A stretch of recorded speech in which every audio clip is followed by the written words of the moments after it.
Good morning, good evening, and good night to all. This is Reading in Solitude, and I'm your host of Reading in Solitude.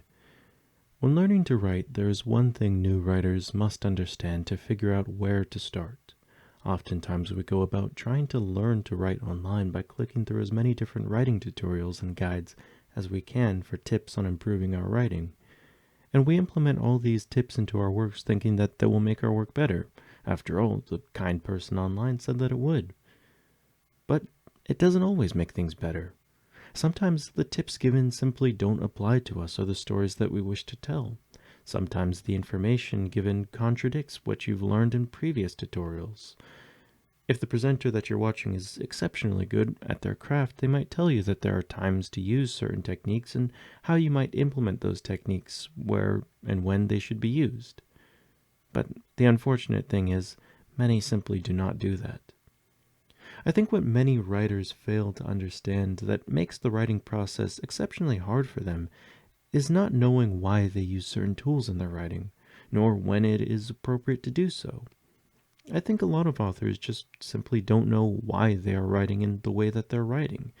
They do everything in blindness, and the worst kind of blindness too. The kind of blindness where one can see everything that's around them, but they focus only on that which is right before them. Everything in writing must be done for a reason. It should all be deliberate and purpose-driven. Literary devices are tools that we as writers can use in telling stories through writing. Like any tool, they are made for a purpose, and they are to allow us to perform certain tasks. And while you can use the wrong tool for the job, it often will make you do the job poorly or inefficiently. You wouldn't use a screwdriver to carve a marble statue, though arguably you probably could do so. The thing is, it would be inefficient, and likely it wouldn't do a good job of cutting marble cleanly, in the same way that a sharp chisel certainly would. And like tools, literary devices have variations. Under the hammer category, we have sledgehammers, finishing hammers, framing hammers, and just as you wouldn't use a sledgehammer to drive nails into your fine furniture, instead you would use a finishing hammer, you need to be mindful of choosing the right version of a literary device to tell your story. Sure, you might know that you need to take advantage of perspective, but what perspective should you use? First person, second person, third person? Well, it all depends on the story that you want to tell.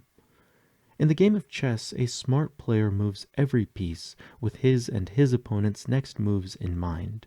Every action is deliberate, for with every action there is a reaction, and said reaction must be taken into account.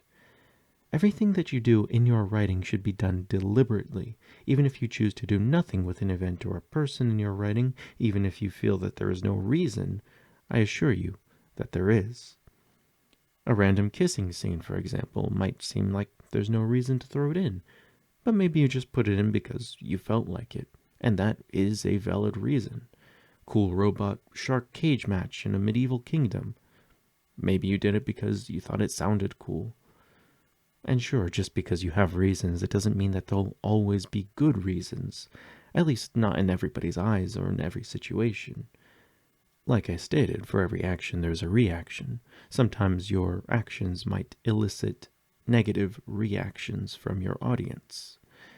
But sometimes you want to write stories that are just for fun. Sometimes you just don't want to have a complex reason for everything that's done in your story. And that's the thing. Reasons don't have to be complex.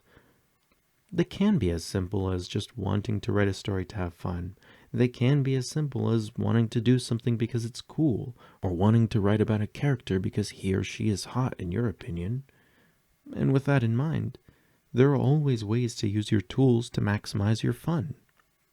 Simply because you don't have a serious reason doesn't mean you can't do a good job.